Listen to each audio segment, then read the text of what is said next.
ফুল ভালোবাসে না এমন কেউ নেই। আমি তো ফুলকে ভালোবাসি। আমি মনে করি সবাই ফুলকে ভালোবাসে। আর এই যে এই ফুলগুলা দিয়ে আমি প্রতিদিনই চা বানাই, আর সেই চাটা হয় ঔষধি গুণাগুণে ভরা। হ্যালো এভরিওয়ান, আসসালামু আলাইকুম। সবাইকে ওয়েলকাম করছি আরও একটি নতুন ভিডিও দেখার জন্য। আশা করছি যে যেখান থেকে ভিডিওটি দেখা শুরু করছেন বা দেখবেন ভাবছেন সবাই খুব ভালো আছেন। আমিও আল্লাহর রহমতে ভালো আছি। বরাবরের মতো আরও একটি নতুন ভিডিও নিয়ে হাজির হয়ে গেলাম আপনাদের সামনে। ভিডিওটি শুরু থেকে শেষ পর্যন্ত দেখবেন। আশা করছি আপনাদের কাছে ভিডিওটি ভালো লাগবে। আর ভালো লাগলে আমার চ্যানেলটি সাবস্ক্রাইব করে আমার পাশেই থাকবেন।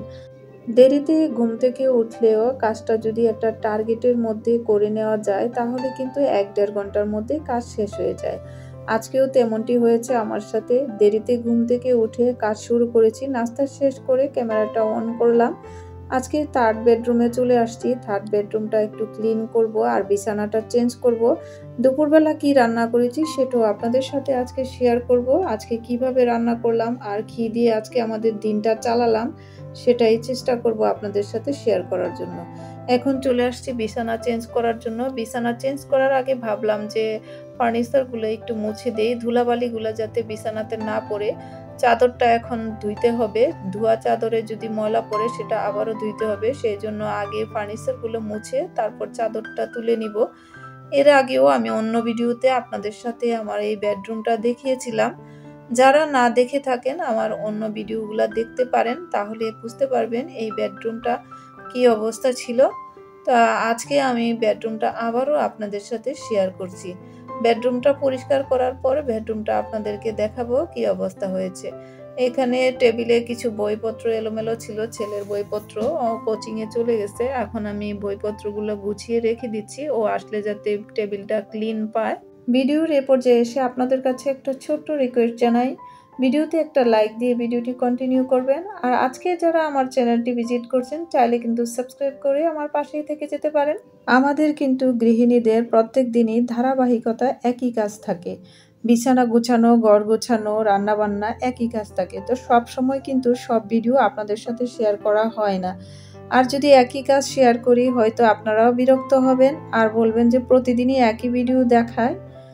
তো এই জন্য আর শেয়ার করা হয় না। তো আজকে ভাবলাম যে বিছানা যেহেতু চেঞ্জ করব, বিছানার চাদরটা চেঞ্জ করব, সেজন্য আপনাদের সাথে শেয়ার করলাম। তো এখানে 15 দিনের মতো হয়ে গেছে বিছানার চাদরটা বিছিয়েছি। আমাদের ঘরে ছোট বাচ্চা নেই, এই জন্য তেমন একটা ময়লা হয় না। বৃষ্টি ছিল সেই জন্য চেঞ্জ করি নাই। এখন আবার একটু একটু রোদ উঠে, সেই জন্য ভাবলাম যে আজকে একটু বিছানার চাদরটা চেঞ্জ করে গরম পানি দিয়ে ধুয়ে দেই। তো সেই জন্য বিছানা চেঞ্জ করতে চলে আসলাম। বিছানার চাদরটা আমি গরম পানি পাউডার দিয়ে ভিজিয়ে রেখে আসলাম, সেটা পরে ধুয়ে দেব। তাই এখন পুরনো চাদরই বিছাবো, সেটা কিন্তু নতুন না, অন্য ভিডিওতে আপনারা দেখেছেন। এই চাদরটা এই রুমের মধ্যে ভালো লাগে, সেই জন্য ভিডিওতে এই চাদরটাই বিছিয়ে দেই। আমার কাছে আরও লাল চাদর আছে, সেগুলা আমি অন্য সময় বিছাই, কিন্তু ভিডিওতে ভালো লাগে না সেই জন্য বিছাই না। লাল চাদরগুলা ক্যামেরাতে ভালো লাগে না, ঘরের রঙের সাথে গোলাপি বা সাদা সেগুলাই ভালো লাগে। অনেকেই ভাবে যে বিছানা চেঞ্জ করা তেমন কঠিন কি কাজ, এটা আবার কি কাজের মধ্যে পড়ে? বিছানা চেঞ্জ করাও কিন্তু একটা কাজ, সেই কাজ করা কিন্তু কষ্টের। একবার বিছানা তুলতে হয়, আবার বিছাইতে হয়, আবার বালিশের কভার পরাতে হয়। এটা কিন্তু 15 দিন 1 সপ্তাহের মধ্যে কিন্তু আমাদের কয়েকবার করে করতে হয়, কারণ ঘরের মধ্যে 2-3টা বিছানা থাকে, সবগুলা কিন্তু আমাদেরকেই গুছাইতে হয়। আমরা যারা মধ্যবিত্ত পরিবার আছি আমাদের গৃহিণীদেরই এই কাজটা করতে হয়।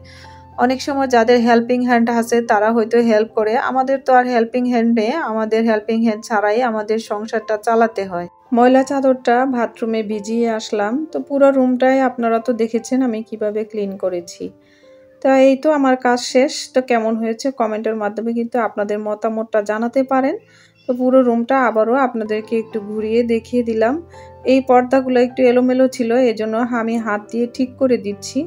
আমাদের বারান্দাতে কিছু গাছ আছে, এখানে মরিচ গাছটা আপনাদেরকে এর আগেও দেখিয়েছিলাম। তো কিছু ফুল আসছে, ফুলগুলো দেখতে কিন্তু ভালো লাগছে, সকাল সকাল ফুল আসছে। আর এই মানি প্লান্ট গাছটা আমি কখনো ঘরে রাখি, আবার কখনো রোদে রাখি। রোদে রাখলে গাছটা একটু ভালো থাকে, আর না হলে ঘরে রাখলে স্যাঁতসেঁতে হয়ে যায়। গত ভিডিওতে আমি বলেছিলাম আমরা মধ্যবিত্ত পরিবাররা যদি আমরা একটু হিসাব করে বুদ্ধি খাটিয়ে চলি তাহলে কিন্তু আমরা অনেক টাকা সেভ করতে পারি। যেমন আমি গতকালকে লাউ রান্না করেছি, সেখান থেকে আরও 2 দিনের মতো রেখে দিয়েছি। এই জিনিসটা যদি রাখা যায় তাহলে আরও 2 দিন চলবে।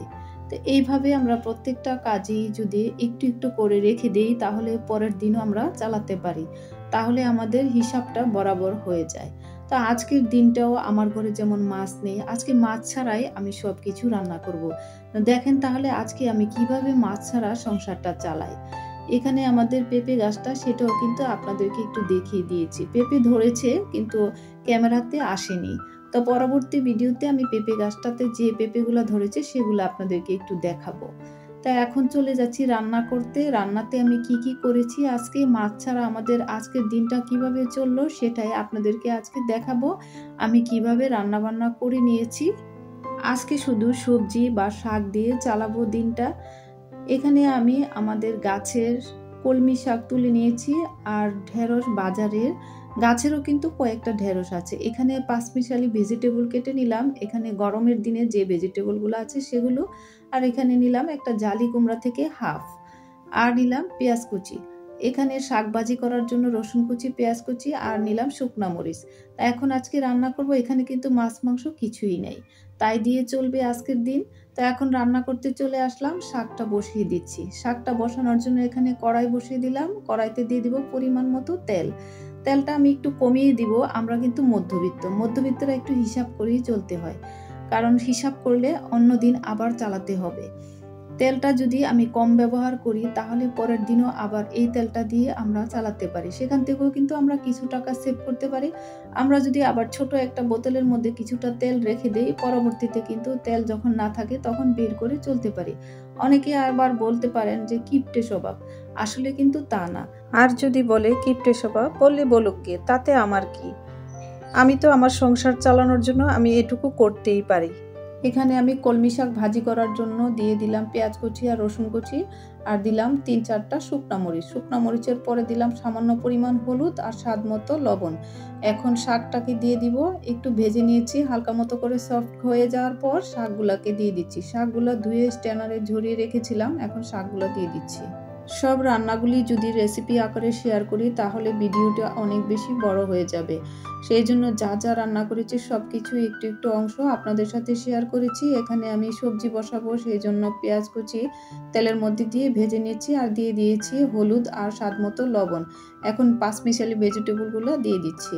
এক পাশে শাকটা বসিয়ে দিয়ে অপর পাশে আমি সবজিটাও বসিয়ে দিলাম, তাড়াতাড়ি হয়ে যাবে। তো এদিকে লাউ আর পটল, তারপরে আলু, পেঁপে, গাজর একটু একটু করে সবগুলো মিলিয়ে একটা পাঁচমিশালি সবজি দিচ্ছি। আর এই যে শাকটাও হয়ে যাচ্ছে, এখনই নামিয়ে দিব শাকটা। একদিকে রান্না বসিয়ে দিয়ে রান্নাঘরটাকেও ক্লিন করে নিচ্ছি, এদিকে হাঁড়ি পাতিল প্লেট সবগুলো ধুয়ে পরিষ্কার করে রেখে দিচ্ছি, যাতে করে রান্নাও শেষ হয়ে যাবে আর রান্নাঘরটাও সাথে সাথে ক্লিন হয়ে যাবে। দুপুর হয়ে যাচ্ছে, শাকটাও হয়ে গেছে, সবজিটাও হয়ে গেছে, নামিয়ে দিয়ে এখন ঢেঁড়স ভাজি দিয়ে দিচ্ছি। ঢেঁড়সটা আমার বাচ্চারা পছন্দ করে, সেই জন্য ঢেঁড়স ভাজিটা দিয়ে ওরা খেতে পারবে। আজকে 1.5 থেকে 2 ঘন্টা টার্গেট নিয়ে সবকিছু রান্না শেষ করেছি। তো এখন দুপুরবেলা শাওয়ারও করে নিয়েছি, সমস্ত ঘরও গুছিয়েছি, এখন খাবার বেড়ে দিচ্ছি দুপুরবেলা খাওয়ার জন্য। আজকের খাবারের তালিকায় কি ছিল সবকিছুই তো আপনাদের দেখিয়েছি, কিন্তু একটা একটু মিসিং হয়ে গেছে, যেটা নাকি জালি কুমড়া। জালি কুমড়াতে আমি 1 মুঠ চিংড়ি মাছ দিয়ে জালি কুমড়াটা রান্না করেছি, আর সাথে আমি একটু আলুর ভর্তাও বানিয়েছি। আলুর ভর্তাটা দুপুরবেলা গরম ভাতের সাথে কিন্তু ভালো লাগে। আর এখানে সব কিছু সবজি ছিল, আজকের খাওয়া দাওয়াতে সবজি ছাড়া আর কিছুই নেই। মাছ মাংস তো নেই, আর ছোট ছোট চিংড়ি মাছ দিয়ে জালিটা রান্না করেছি। এই যে জালিটা খুবই সুন্দর হয়েছে আজকে, আর নরমও হয়েছে, খেতে কিন্তু খুবই ভালো লেগেছিল। আজকে দুপুরবেলা খাওয়ার জন্য কি রান্না করেছি সব কিছুই কিন্তু টেবিলে নিয়ে আসলাম, সাথে আমি একটা খুদের চালের ভাতও রান্না করেছি। এই সবজিগুলা দিয়ে খুদের চালের ভাত খেতে কিন্তু ভালো লাগে, তো সেই জন্য আজকে ভাবলাম যে খুদের চালটাই রান্না করি। তো এখন সবাইকে খাবার বেড়ে দিচ্ছি, বাসাতে আমার ছেলে মেয়ে আর আমি দুপুরবেলা খাওয়া দাওয়া করব। তো আজকের ভিডিওটি আপনাদের কেমন লেগেছে অবশ্যই কিন্তু মতামত জানাবেন। আজকের ভিডিও এখান থেকেই আমি বিদায় নিয়ে নিচ্ছি। ভিডিওটি ভালো লাগলে অবশ্যই চ্যানেলটিকে সাবস্ক্রাইব করবেন, লাইক কমেন্ট শেয়ার দিয়ে পাশেই থাকবেন। আল্লাহ হাফেজ।